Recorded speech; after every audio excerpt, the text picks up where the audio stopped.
All right. Now, that was a little bit of a disaster, bit of a bad start to this session and to this video. Battery died mid introduction recording, so take number 2. It's a leg day. I'm actually at the gym, funnily enough, pretty early for what I'd consider to be my average training time as of late. So it's currently 3:30, and it is the calm before the storm in two different ways. First one being calm before the storm in terms of peak hour at the gym. I seem to have missed it by just a little bit, so I'm a little bit early, which is nice. I should be able to get a good quality leg session in uninterrupted. And the second way that it's calm before the storm is it is 31st of October, so it is officially Halloween. Happy Halloween to anybody out there, anywhere in the world who celebrates it. It's not really a holiday that we celebrate here in Australia, but I do know it's quite big in America and in Canada. So if you're in America or Canada, happy Halloween. I actually really like Halloween. I wish we did celebrate it in Australia, but it's just not one of those holidays that's really been celebrated much at all.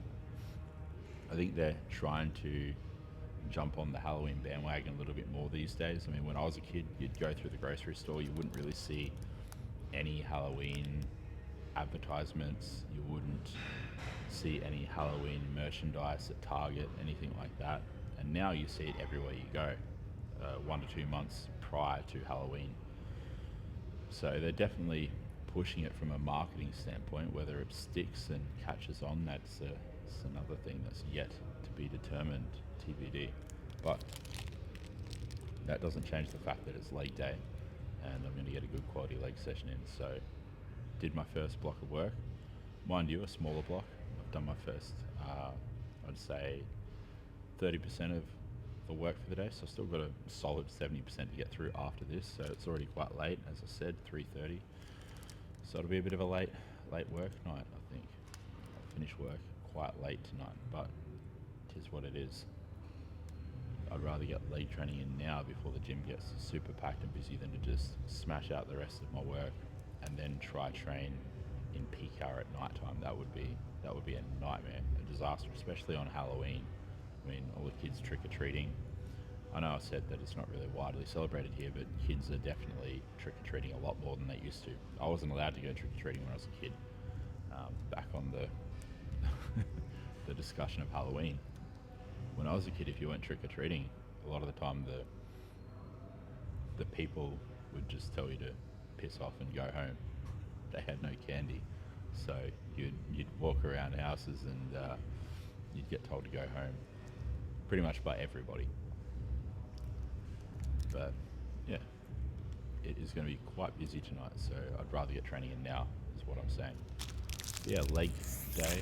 It will, now seeing as it's at World Gym Springfield, it'll consist mostly of some hamstring work, either just a hamstring curl or a combination of a hamstring curl and some hinging, maybe some belt squat RDLs or Smith machine RDLs.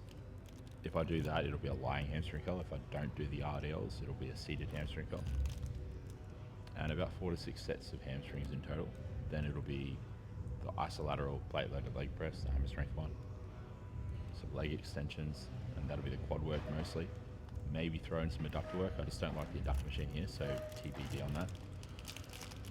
But yeah, I have been training at almost a different gym every other week lately for legs. So even though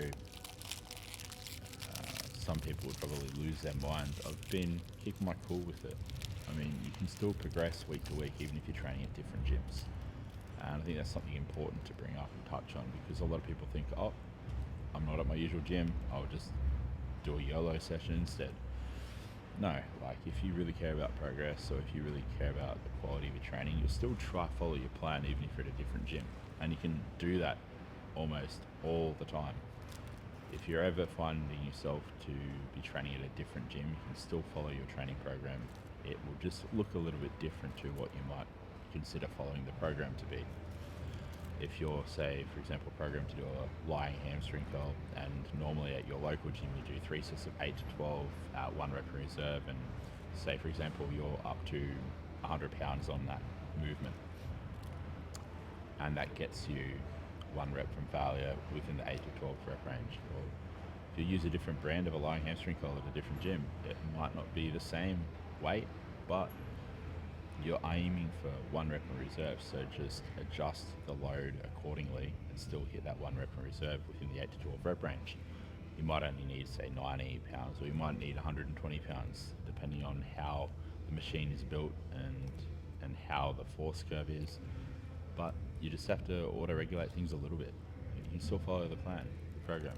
And say, for example, there's a machine that they simply do not have. They don't have a different version of it, like a different brand. They do not have a machine at all. Or you find the next best thing. If, say, for example, you program to do let's just say, a Nautilus glute drive. You do a barbell hip thrust. You can do a Smith machine hip thrust. You can do some alternative machine hip thrust. You can honestly really divvy up a lot of different things. You just get creative, MacGyver something up in the gym.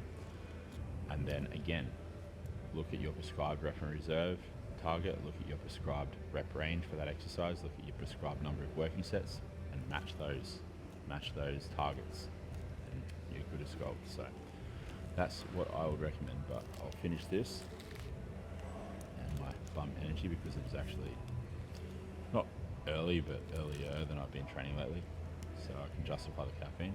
And I'll see you guys out there for the session. It looks like it is going to be a hip hinge kind of day. Actually, that should be about right.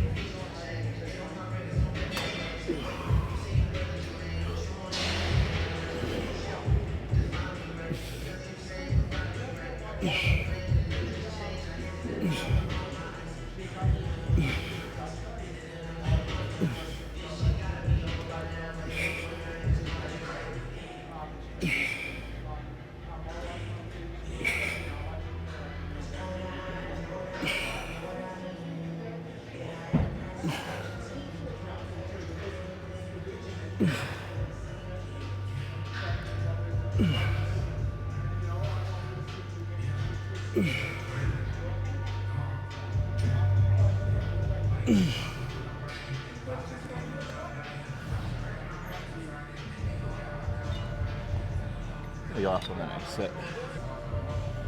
One warm-up set down, first working set about to go down.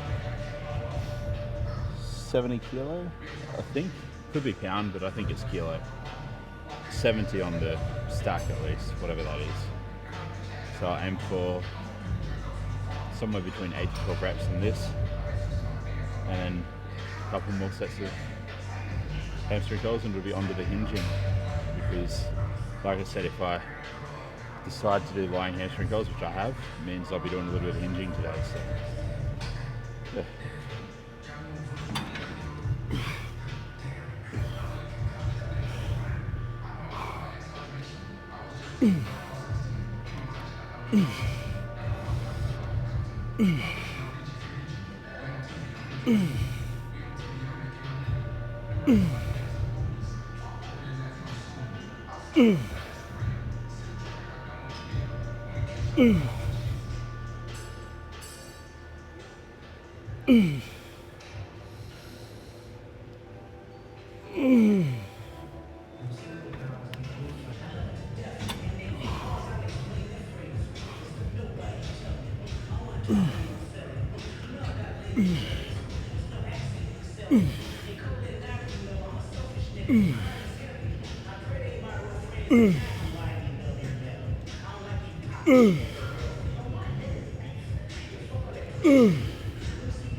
Final set of these. Quite heavy actually. I like this machine. You can go quite heavy. Ooh.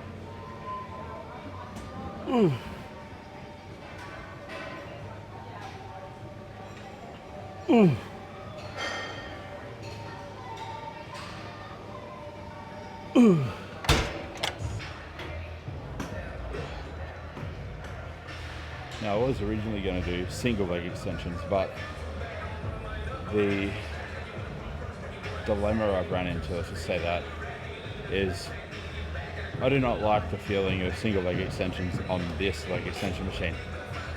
And the only other alternative leg extension machine in this gym is the hamstring one. And I don't like using that period at all for regular leg extensions or single leg extensions. So I guess it'll just be regular leg extensions on this, because I really like doing regular leg extensions on this machine. The Techno Gym and the Precor leg extensions really allow for more of a stretch. And so they definitely reign superior to the hamstring when it comes to any bilateral leg extensions. Whew.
Now I do hate this machine.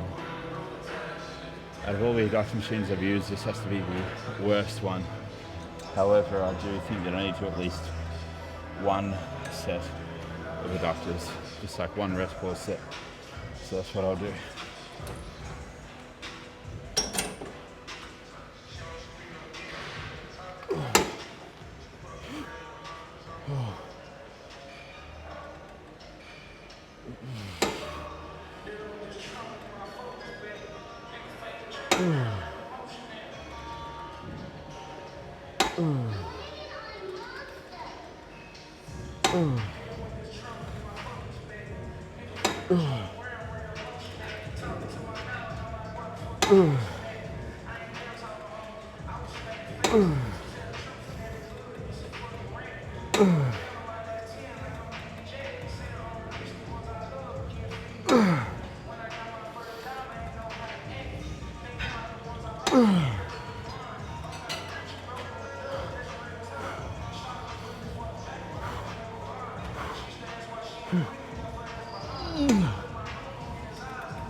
That'll do. You'd be surprised at how far one working set can go if you push it hard enough.